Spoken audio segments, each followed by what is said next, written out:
It's the night before the Occupy Wall Street movement comes to Fredericton, and Lily Crompton is cooking up a vegan feast in her North Side kitchen. The 27-year-old is busy enough studying full-time at UNB, and she's also the single mother of a 4-year-old son, Oren. But she's taken on yet another task, helping to organize the Occupy Fredericton protest. Lily hopes New Brunswickers take a stand against social inequality. She's not surprised they don't often stick up for themselves because they're exhausted from becoming used to less than favorable conditions.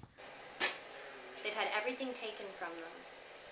They've had the entire country built on their backs, and then they've been told that they're nothing. Occupy Fredericton is just one of many protests that were planned around the world for October 15th, mimicking the original Occupy Wall Street protest that took place in New York City on September 17th.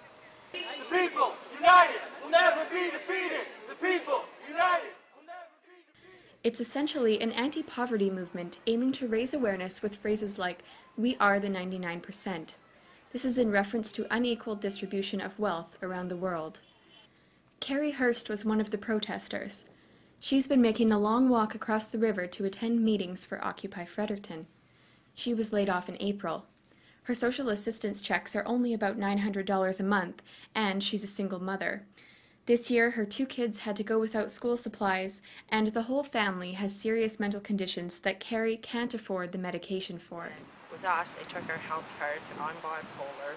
My son has Asperger's syndrome, and my daughter is epileptic, so we didn't have our meds, and so that just makes it harder for me to cope personally, because like even looking for a job or trying to make sure you have enough food to last a week, those things that I can generally handle if I'm medicated just seem wow. About 100 people gathered in front of City Hall at noon on Saturday. Some were there protesting shale gas exploration in the province because of the risks to the environment and to drinking water.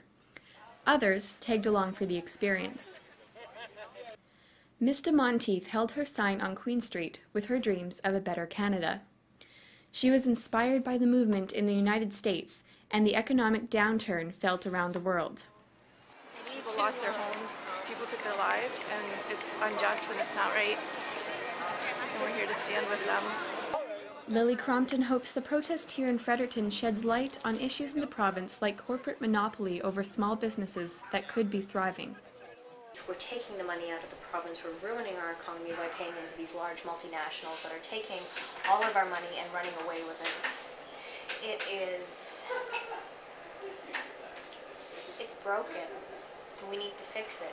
We're broken. We need to fix ourselves. She says we can begin to fix things if we stand up, take an interest, and participate. Protesters here today hope their voices will be heard by those with the power to make change. Until then, they'll continue to exercise their democratic right in the public eye.